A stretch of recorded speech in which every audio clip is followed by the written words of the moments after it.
बच्चों कैसे हो आप सब, ठीक हो? आज हम इस सेशन में 9th class second language Hindi द्वितीय भाषा हिंदी पाठ 9 रमजान एक त्योहार है, इस्लाम धर्म के लोगों का त्योहार है, मुसलमानों का त्योहार है। ओके, इस त्योहार के बारे में इस पाठ को पढ़कर हम जानेंगे, ठीक है ना? तो टेक्स्ट बुक पेज नंबर 45 देखिए, ध्यान से सुनिए बच्चों, और आपका स्टडी मटेरियल क्लास पर बाजू में रख लीजिए, ठीक है ना? सुनिए। भारत प्राचीन और विशाल देश है। यहाँ अनेक धर्मों के व जातियों के लोग रहते हैं। सभी धर्मों के लोग विविध प्रकार से उत्सव व त्योहार मनाते हैं। ये त्योहार समाज में खुशी और सजगता लाते हैं। ये भारतीय संस्कृति की शोभा में चार चांद लगाते हैं। ऐसे ही महत्वपूर्ण त्योहारों में ईद उल फितर भी एक है, इसे रमजान भी कहते हैं। भारत हमारा प्राचीन देश है बच्चों, प्राचीन है, बहुत हमारी संस्कृति बहुत पुरानी संस्कृति है, इसलिए उसे प्राचीन कहा गया है। और बहुत बड़ा देश है हमारा देश, अन्य देशों की तुलना में, कंपैरिजन में। यहाँ हमारे देश में अनेक जाति धर्म के लोग रहते हैं, हिंदू, मुस्लिम, सिख, ईसाई और अन्य कई जाति धर्मों के लोग रहते हैं, और वे सब मिलजुल कर रहते हैं। एक दूसरे के त्योहारों में हंसी खुशी सहभागी होते हैं, और ये त्योहार खुशी और सजगता लाते हैं। खुशी लाते हैं और सजगता यानी लोगों में जागृति लाते हैं, एकता की जागृति लाते हैं। ये भारतीय संस्कृति की शोभा में चार चांद लगाते हैं। जो हमारे भारत के त्योहार है वे हमारे संस्कृति, हमारे भारत की संस्कृति के कल्चर के प्रतिबिंब है, और ये हमारे भारत की संस्कृति को चार चांद लगाते हैं, यानी बहुत खूबसूरत बनाते हैं। हमारे संस्कृति को पूरे देश में प्रसिद्ध कर, हमारी भारत की संस्कृति पूरे देश में, पूरे संसार में इन त्योहारों की वजह से ही प्रसिद्ध है और विशेष मानी जाती है। ऐसे ही महत्वपूर्ण त्योहारों में एक त्योहार है ईद उल फितर। कौन सा त्योहार? ईद उल फितर। इसे रमजान भी कहते हैं, इस त्योहार को रमजान भी कहते हैं। आगे देखिए, रमजान इस्लाम धर्म का प्रमुख त्योहार है। वास्तव में रमजान इस्लाम धर्म के 9वें महीने का नाम है। इस्लाम धर्म के 5 बुनियादी सिद्धांत है। एक है तौहीद, दूसरी है नमाज, तीसरा रोजा, और चौथा ज़कात, और 5वां है हज। इनमें तीसरा सिद्धांत रोजा है। इसे रमजान के महीने में अदा किया जाता है। यह इबादतों का अर्थ क्या है? प्रार्थनाओं व बरकतों का महीना है। यह माना जाता है कि इसी महीने में पवित्र ग्रंथ कुरान शरीफ नाजिल हुआ। देखिए बच्चों, इस पाठ में थोड़े शब्द अरबी भाषा से लिए हुए हैं, जैसे कि कुरान शरीफ, नाजिल, ओके, इबादत, ओके, ये शब्द अरबी भाषा से लिए हुए हैं। रोजा, ओके, जिसके अर्थ है, देखिए, ये रमजान जो त्योहार है ये इस्लाम धर्म यानी मुसलमान धर्म के लोगों का प्रमुख त्योहार है बच्चों। और इस धर्म के 5 बुनियादी सिद्धांत, बुनियादी है बेसिक प्रिंसिपल्स। इस मुसलमान धर्म के, इस्लाम धर्म के 5 बेसिक प्रिंसिपल्स है। कौन कौन से? तौहीद, पहला कौन सा है? तौहीद, दूसरा है नमाज, तीसरा रोजा, चौथा ज़कात, और 5वां हज।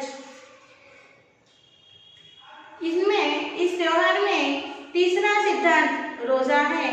इसे रमजान के महीने में अदा किया जाता है, यानी ये रोजा सिद्धांत कब इम्प्लीमेंट होता है? रमजान के महीने में।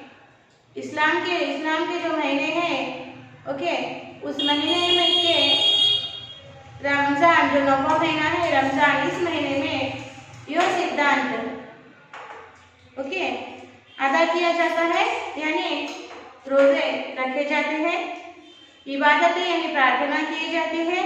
और यह बरकतों का महीना है। बरकतों का महीना यानी किसी चीज की कुछ कमी नहीं होती इस महीने में। बरकत यानी लक्ष्मी वसुंधि बोलते हैं ना, तो इस महीने में भरपूर समृद्धि होती है।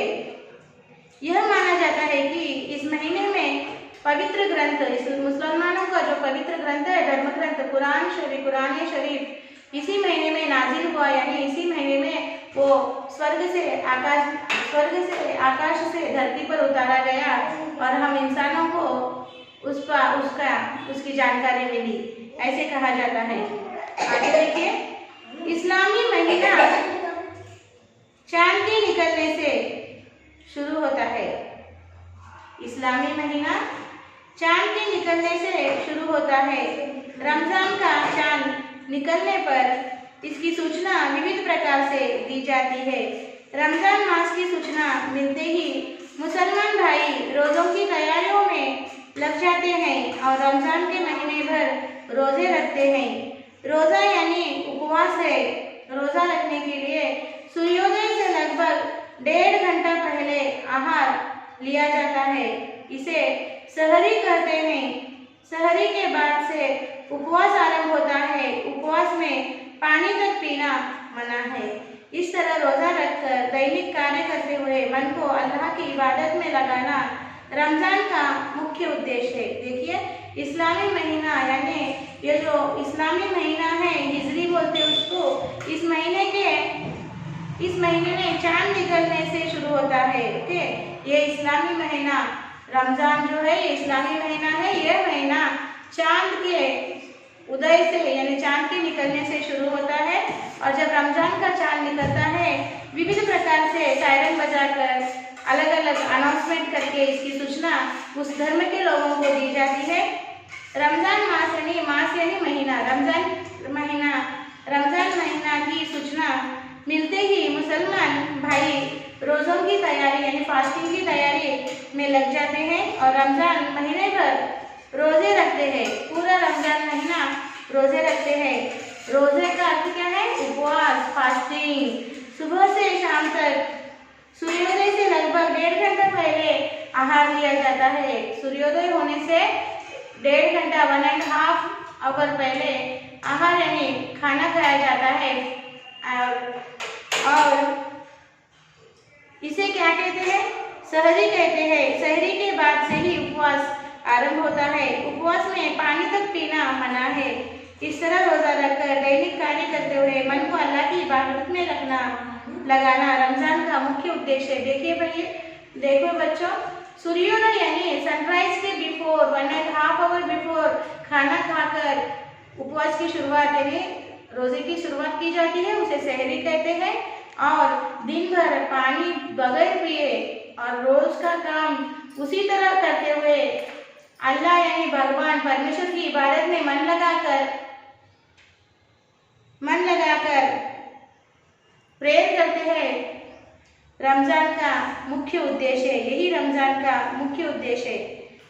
आगे देखिए, रोजा रखने से मनुष्य स्वस्थ व चुस्त बना रहता है और उसमें आत्मसंयम, आत्मनियंत्रण, आत्मविश्वास, आत्मानुशासन आदि गुण विकसित होते हैं, जिससे मानवता व सामाजिकता की भावनाएं बढ़ती हैं। अपने कर्तव्यों का बोध होता है, गरीबों के दुख दर्दों का अनुभव किया जाता है और उनकी सहायता की जाती है। जब हम रोजा रखते हैं तब हमें भूख की, प्यास की जो तकलीफ है उसे हम महसूस कर सकते हैं, अनुभव कर सकते हैं। बच्चों, जब हमें खाना नहीं मिलता तब हमें कितनी तकलीफ होती है हमारे शरीर को। जब हम पानी नहीं पी सकते तब हमें कितनी तकलीफ होती है।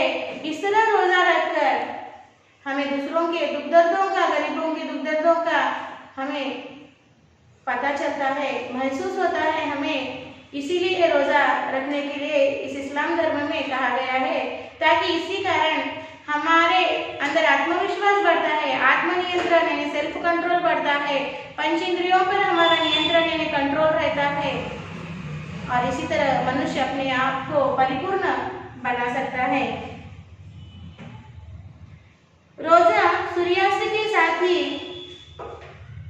खजूर, फल, मेवा, पानी आदि से खोला जाता है। इसे इफ्तार कहते हैं।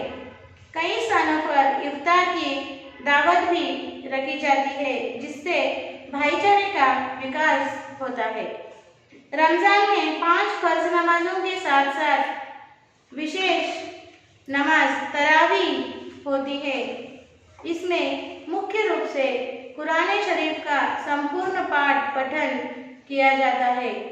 अधिकतर लोग इसी महीने में ज़कात देते हैं। वे अपनी संपत्ति, सोना, चांदी, धन, वार्षिक आय आदि पर 2.5% धन निकालकर गरीबों या जरूरतमंदों में बांटते हैं।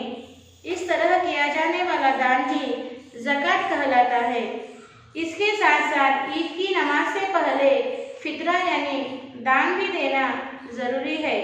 इसलिए भी इसे ईद उल फितर कहा जाता है। इस तरह रमजान के महीने में चारों ओर परोपकार की भावना छा जाती है जिससे सबको मानव सेवा के पथ पर बढ़ने की प्रेरणा मिलती है। इसी महीने में शब-ए कदर जागने की रात होती है। यह एक महत्वपूर्ण इबादतों की रात है। इसलिए बच्चे भी बड़ों के साथ रात भर जागते हुए इबादतों में लीन होते हैं। रमजान की विशेषताओं में इत्तेकाफ भी एक है। मस्जिद में ही रहकर अल्लाह की इबादत में लीन होना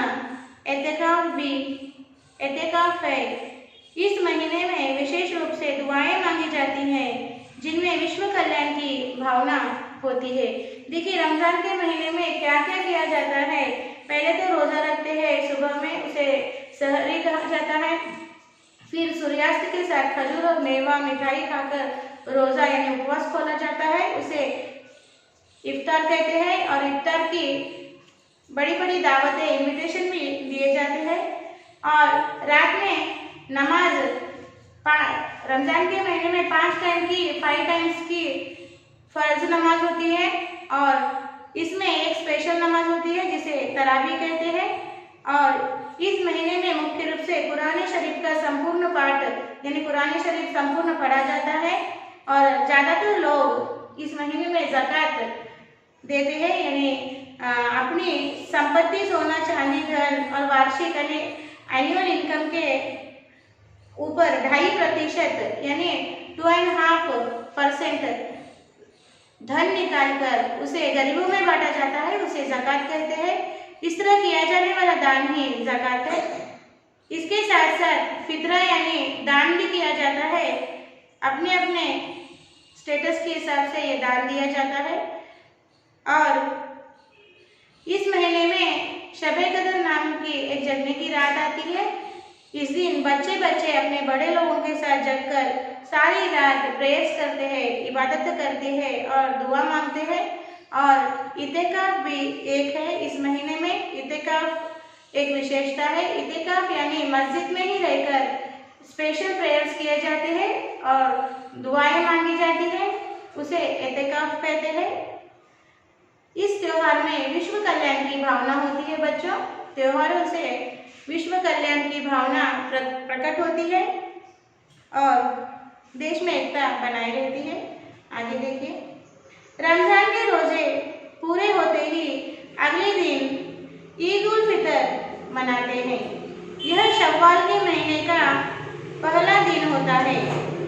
ईद के दिन जब नए कपड़े पहनते हैं, इतर लगाते हैं, विशेष रूप से शीर खुरमा यानी सेवइयाँ बनाते हैं, ईद की नमाज ईदगाह में पढ़ते हैं।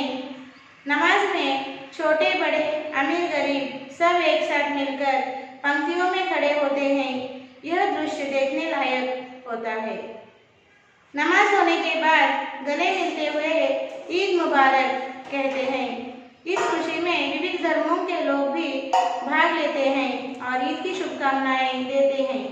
इस तरह धार्मिक सद्भावना से वहाँ के वातावरण की शोभा और भी बढ़ जाती है। देखिए बच्चों, रमजान के रोजे पूरे होते ही नेक्स्ट दिन जो होता है वो शव्वाल का महीना होता है।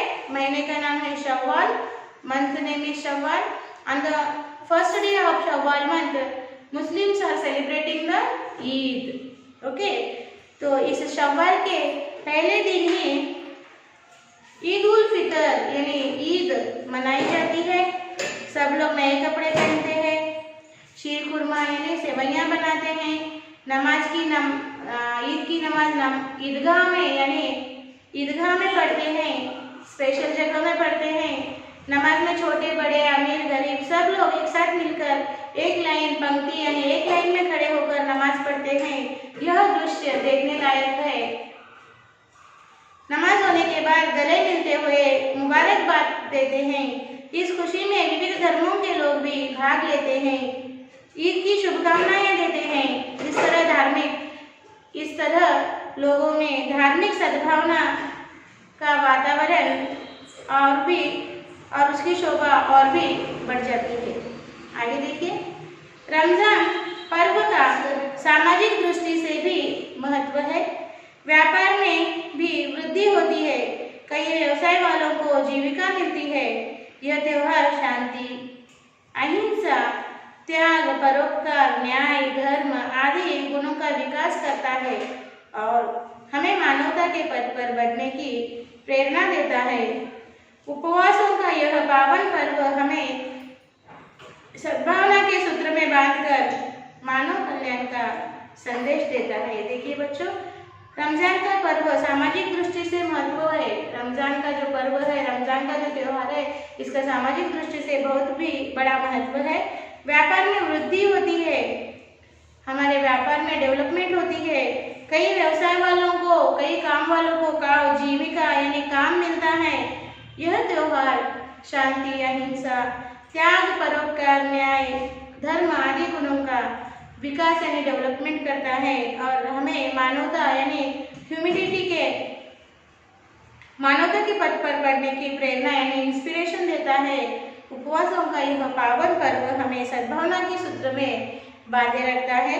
यह विश्व कल्याण का संदेश देता है।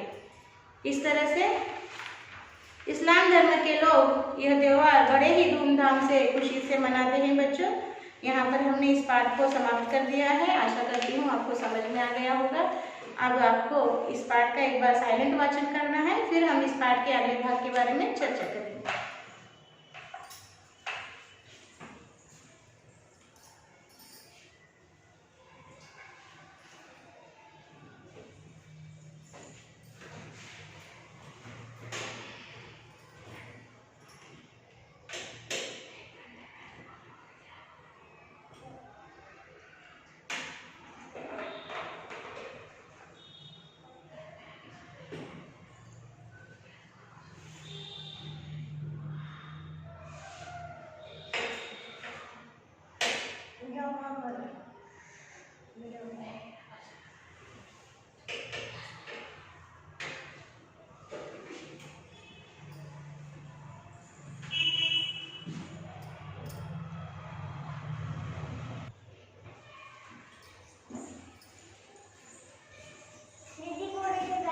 तो बच्चों, ओके, अब हम इस पाठ से संबंधित प्रश्नोत्तरों को पढ़कर समझेंगे। बच्चों, आपका स्टडी मटेरियल पेज नंबर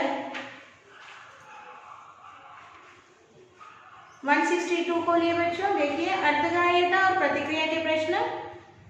सद्भावना के विकास में त्योहारों का क्या महत्व है? उत्तर इस तरह लिखना है। लोग एक साथ मिलकर त्योहार मनाते हैं। एक जगह जमा होने से आपस में सुख दुख बांट लेते हैं। सद्भावना एवं सहकारिता बढ़ती है।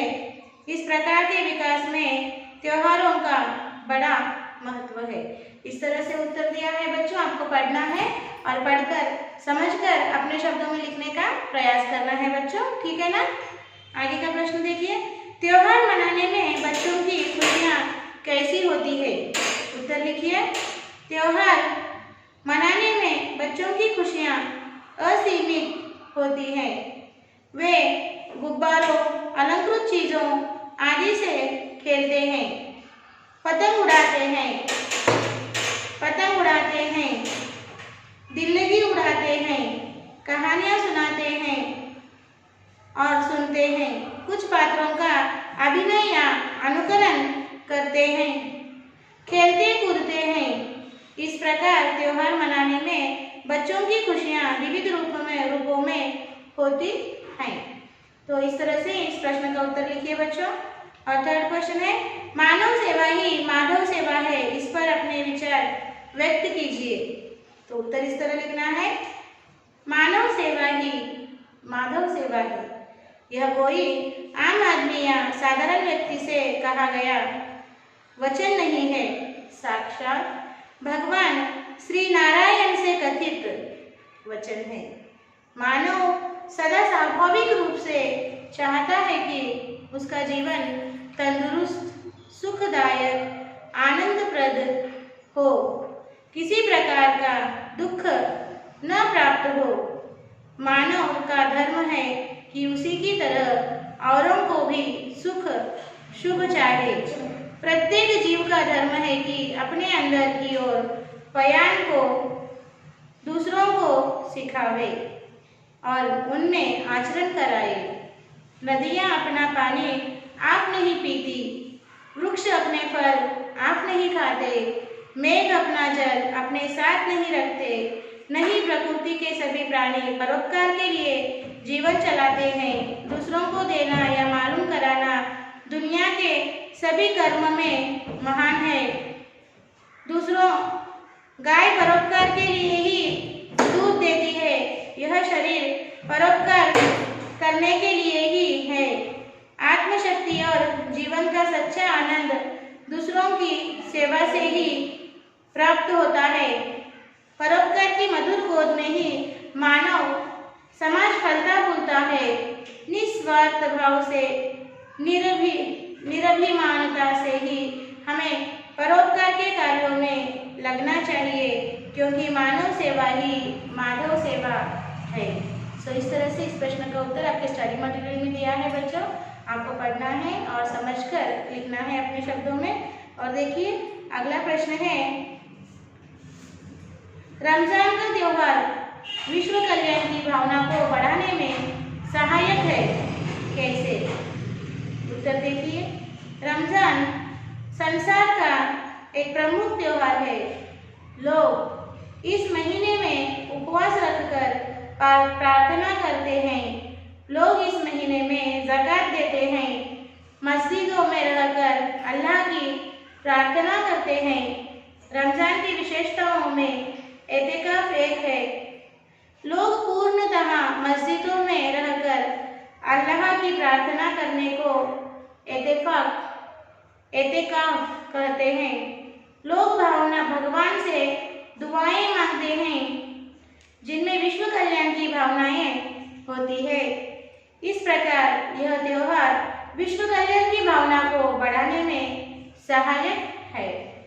दूसरा प्रश्न देखिए बच्चों, रमजान के त्योहार के पीछे चांद और सूरज की क्या भूमिका होती है?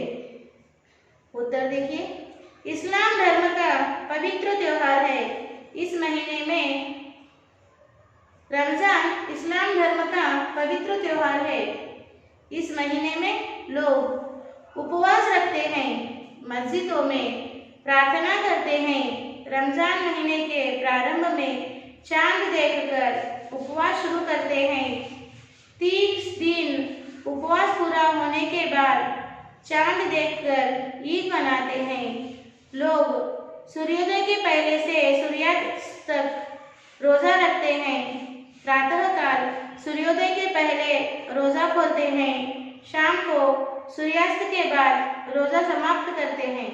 इस प्रकार रमजान के त्योहार के पीछे चांद और सूरज की भूमिका होती है। और नेक्स्ट क्वेश्चन है, त्योहार किस तरह समाज में खुशी और सजगता लाते हैं? उत्तर लिखिए, त्योहार मानव के जीवन में खुशी और सजगता लाते हैं। मानव एक सामाजिक प्राणी है। वह नित्य कोई न कोई काम करते हुए थक जाता है। उसका जीवन में मनोरंजन की आवश्यकता होती है। त्योहार के समय परिवार के सभी लोग एक ही जगह होते हैं। वे एक दूसरे से मिलकर खुशियां मनाते हैं, जिससे समाज में सजगता की भावना का विकास होता है। और देखिए, पाठ में रमजान त्योहार के बारे में बताया गया है। आप किसी त्योहार के बारे में लिखिए। तो आप किसी भी एक त्योहार के बारे में यहाँ पर लिख सकते हैं। आपके स्टडी मटेरियल में यहाँ पर दीपावली के बारे में बताया गया है और अन्य धर्म के सहपाठियों के उनके त्योहार पर शुभकामनाएं देते हुए 3 संक्षिप्त संदेश SMS लिखिए, ऐसा कहा गया है। तो किस तरह लिखेंगे, देखिए आपके स्टडी मटेरियल में इस तरह दिए हैं। रमजान की शुभकामनाएं। यह त्योहार आपके जीवन में आशा और प्रकाश फैलाने की दृढ़ विश्वास व्यक्त करता है। रमजान आपको जीवन में निराशा, डर को दूर हटाकर सही रास्ता दिखाने की आशा करता हूँ। रमजान एक पवित्र त्योहार है। यह मनुष्य को समाज में एकता की भावना बढ़ाने में सहायक बनने की आशा करता हूँ। और देखिए अगला प्रश्न है, आत्मसंयम और अनुशासन का हमारे जीवन में क्या महत्व है, बताइए। तो आप उत्तर इस तरह है, आत्मसंयम और अनुशासन मनुष्य के लिए मुख्य साधन है। इन दोनों को पूर्णतः विजय पाने से जीवन में सफल हो सकते हैं। अनुशासन सफलता की पहली सीढ़ी होती है। वे 2 गुण मनुष्य को सच्चा रास्ता बताकर जीवन सुखप्रद करने में सहायक होते हैं। ओके ना बच्चों, इस तरह से यह प्रश्न और उत्तर आपके स्टडी मटेरियल में दिए हैं। और यहाँ पर और एक प्रश्न है, देखिए, रमजान का मुख्य उद्देश्य क्या है। तो उत्तर देखिए, रमजान के महीने में रोजा रखकर रोजमर्रा काम करते हुए मन को अल्लाह की प्रार्थना में लगाना रमजान त्योहार का मुख्य उद्देश्य है। और रमजान का दूसरा नाम क्या है, उसे उस नाम से क्यों कहा जाता है। देखिए, रमजान का दूसरा नाम ईद उल फितर है। रमजान महीने में लोग ज़कात देते हैं, साथ साथ ईद की नमाज से पहले फितरा यानी दान भी देना जरूरी है। इसलिए इस पर्व को ईद उल फितर कहा जाता है। और अगला प्रश्न है, ज़कात क्या है। तो उत्तर इस तरह से लिखिए, रमजान महीने में लोग अपनी संपत्ति, सोना, चांदी, धन, वार्षिक आय आदि पर 2.5% धन निकालकर गरीबों या जरूरतमंदों में बांटते हैं। इस दान को ज़कात कहते हैं। और देखिए, एतेकाफ क्या है। रमजान की विशेषताओं में एतेकाफ एक है, पूर्णतः मस्जिद में रहकर अल्लाह की प्रार्थना में लीन होना ही एतेकाफ है। ओके, सो ये सारे प्रश्न आपके स्टडी मटेरियल में विस्तार से स्पष्ट रूप से दिए हुए हैं। आपको पढ़ना है, समझना है और समझकर अपने शब्दों में इनके उत्तर लिखने का आपको प्रयास करना है। बच्चों, कोई दिक्कत हो, शंका हो, डाउट्स हो तो आप हम अध्यापकों से संपर्क कीजिए। हम तत्पर हैं आपकी समस्याओं का समाधान करने के लिए बच्चों। ओके, तो आज हमने यहाँ पर लेसन 9 रमजान पाठ समाप्त कर दिया है। अब आपका साक्षी इस तरह है, साक्षी लिखिए।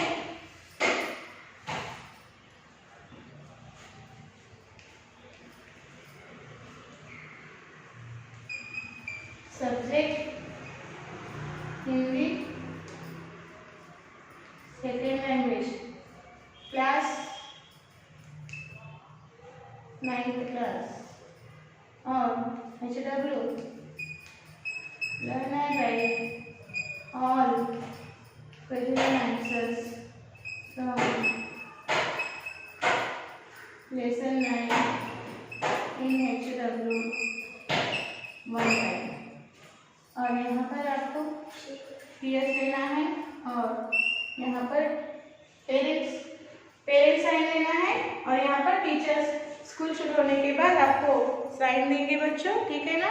तो दिया हुआ होमवर्क समय में कर शुद्ध हस्ताक्षर में लिखकर, सुंदर हस्ताक्षर में लिखकर जो स्कूल का मेल आईडी आपको दिया गया है बच्चों, उस मेल आईडी को भेज दीजिए। आज हम यहाँ पर 9th लेसन समाप्त कर चुके हैं। फिर एक नए पाठ के साथ हम अगले सेशन में मिलेंगे बच्चों। तब तक बच्चों धन्यवाद, बाय बाय।